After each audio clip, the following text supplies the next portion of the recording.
Hello, welcome back to the ELS news. जी हाँ, आपको पता होगा त्रिपुरा की 60 विधानसभा सीटों पर 16 फरवरी को मतदान हो चुका है और चुनाव के लिए वोटिंग खत्म हो गई है और मतगणना होगी 2 मार्च को। तो आज इस वीडियो के जरिए हम जानेंगे कि त्रिपुरा की 60 विधानसभा सीटों में से किसकी बन रही है सरकार। ये सटीक एग्जिट पोल आपके सामने लिख रहे हैं जो सत्य होने वाला है। तो चलिए बात करते हैं। इससे पहले आपने ELS न्यूज चैनल को अभी तक सब्सक्राइब नहीं किया है तो वीडियो के नीचे लाल बटन इस पर क्लिक कीजिए। चैनल को फटाफट से सब्सक्राइब करके बेल आइकन जरूर दबाएगा ताकि हर ताजा खबर आपको मिलती रहे इसी तरह अपने फोन पर। और वीडियो को लाइक कीजिएगा और आप किस पार्टी को सपोर्ट करते हैं उसका नाम नीचे कमेंट बॉक्स में अवश्य दीजिएगा। तो चलिए बात करते हैं कि 60 विधानसभा सीटों में से त्रिपुरा की कौन सी पार्टी मारी है बाजी, बीजेपी, CPM, IPFT, INC और अन्य में से। तो चलिए बात करते हैं। सबसे पहले धुलाई जिले की 6 विधानसभा सीटों में से बीजेपी खाते में 4 सीटें जा सकती हैं और CPM के खाते में 1 सीट और IPFT खाते में 1 सीट और इसी के साथ INC खाते में 0 सीट और अन्य पार्टी खाते में भी 0 विधानसभा सीट जा सकती है। इसी के साथ बात की ली हमने त्रिपुरा की 60 विधानसभा सीटों में से 6 सीटों की, तो बीजेपी खाते में 4 सीट जा सकती है और CPM के खाते में 1 सीट और IPFT खाते में 1 सीट और कांग्रेस पार्टी खाते में 0 और अन्य पार्टी खाते में भी 0 सीट जा सकती है। चलिए आगे बढ़ते हैं कि गोमती जिले की 7 विधानसभा सीटों में से किसकी बनेगी सरकार, कौन सी पार्टी को जाएगी कितनी सीटें। तो बीजेपी खाते में 4 सीटें जाती हुई नजर आ रही हैं और CPM के खाते में 1 सीट और IPFT खाते में भी 1 और अन्य INC खाते में भी 1 सीट और अन्य पार्टी खाते में 0 सीट जा सकती है। इसी के साथ बात करते हैं अगले। तो हमने बात कर ली है त्रिपुरा की 60 विधानसभा सीटों में से 13 सीटों की, तो बीजेपी खाते में 8 सीटें जा सकती है और CPM के खाते में 2 सीटें और IPFT खाते में भी 2 और कांग्रेस पार्टी खाते में 1 सीट और अन्य पार्टी खाते में 0 सीट जा सकती है। इसी के साथ चर्चा करते हैं अगले जिले। खोवाई जिले की 6 विधानसभा सीटों में से बीजेपी खाते में 3 सीटें जा सकती है और CPM के खाते में 1 सीट और IPFT खाते में 2 सीटें जाती हुई नजर आ रही है। साथ ही INC खाते में 0 सीट जा सकती है और अन्य पार्टी खाते में भी 0 सीट जा सकती है। इसी के साथ एग्जिट पोल के साथ आपको बता दें कि त्रिपुरा की 60 विधानसभा सीटों में से 19 सीटों की हमने चर्चा कर ली है, जिसमें से एग्जिट पोल आपके सामने है। तो बीजेपी खाते में 11 सीटें जा सकती है और CPM के खाते में 3 सीटें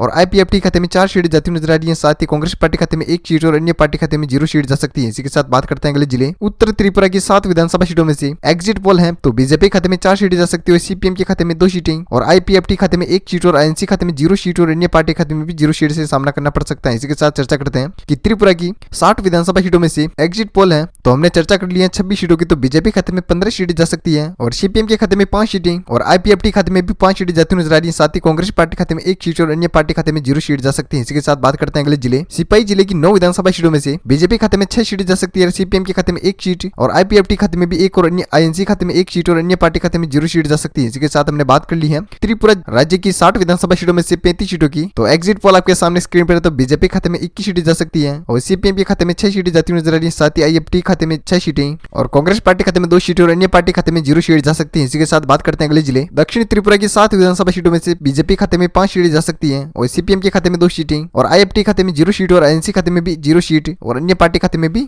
0 विधानसभा सीट जा सकती है। इसके साथ बात करते हैं कि त्रिपुरा की 60 विधानसभा सीटों में से 42 सीटों की हमने बात कर ली है, जिसमें से एग्जिट पोल आपके सामने स्क्रीन पर। तो बीजेपी खाते में 26 सीटें जा सकती है और CPM के खाते में 8 सीटें जाती हुई नजर आ रही है। साथ ही IPFT खाते में 6 सीटें और कांग्रेस पार्टी खाते में 2 सीटें और अन्य पार्टी खाते में 0 सीट जा सकती है। इसी के साथ बात करते हैं अगले जिले। ऊनाकोटी की 4 विधानसभा सीटों में से बीजेपी खाते में 2 सीटें जा सकती है और CPM के खाते में 1 सीट और IPFT खाते में भी 1 और अन्य पार्टी खाते में 0 सीट जा सकती है और INC खाते में भी 0 सीट जाती हुई नजर आ रही है। इसी के साथ हमने बात कर ली है त्रिपुरा की 60 विधानसभा सीटों में से 46 सीटों की, तो एग्जिट पोल है। तो बीजेपी खाते में 28 सीटें जा सकती है और CPM के खाते में 9 सीटें और IPFT खाते में 7 सीटें और INC खाते में 2 सीटें और अन्य पार्टी खाते में 0 सीट का सामना करना पड़ सकता है। वहीं पर बात करते हैं पश्चिम त्रिपुरा की 14 विधानसभा सीटों में से बीजेपी खाते में 10 सीटें जा सकती है, CPM के खाते में 2 सीटें और IPFT खाते में 2 सीटें और INC खाते में 0 सीट और अन्य पार्टी खाते में भी 0 सीट जा सकती है। इसी के साथ हमने बात कर ली है त्रिपुरा की 60 विधानसभा सीटों में से 60 सीटों की, तो एग्जिट पोल आपके सामने स्क्रीन पर। तो बीजेपी खाते में 38 सीटें जा सकती है और CPM के खाते में 11 सीटें जाती हुई नजर आ रही है। साथ ही IPFT खाते में 9 सीटें और कांग्रेस पार्टी खाते में 2 सीटें और अन्य पार्टी खाते में 0 विधानसभा सीट जा सकती है। इसी के साथ हमें उम्मीद है ये जानकारी अपडेट त्रिपुरा की आपको मिल गई होगी 60 विधानसभा सीटों की एग्जिट पोल के तौर पर। तो वीडियो को शेयर कीजिएगा अपने दोस्तों के साथ फेसबुक और व्हाट्सएप पर, ताकि उनको पता चल पाए त्रिपुरा विधानसभा सीटों के एग्जिट पोल के बारे में। और कमेंट बॉक्स में आप कौन सी पार्टी को सपोर्ट करते हैं उसका नाम नीचे कमेंट बॉक्स में अवश्य दीजिएगा और आप कौन सी राज्य से हैं, और चैनल को फटाफट से आप सब्सक्राइब करके बेल आइकन जरूर दबाएगा ताकि हर ताजा लेटेस्ट अपडेट आपको मिलती रहे इसी तरह अपने फोन पर। तो thank you, take care, good bye, जय जय भारत, वंदे मातरम, जय किसान, जय श्री राम। मिलते हैं अगले वीडियो के दौरान।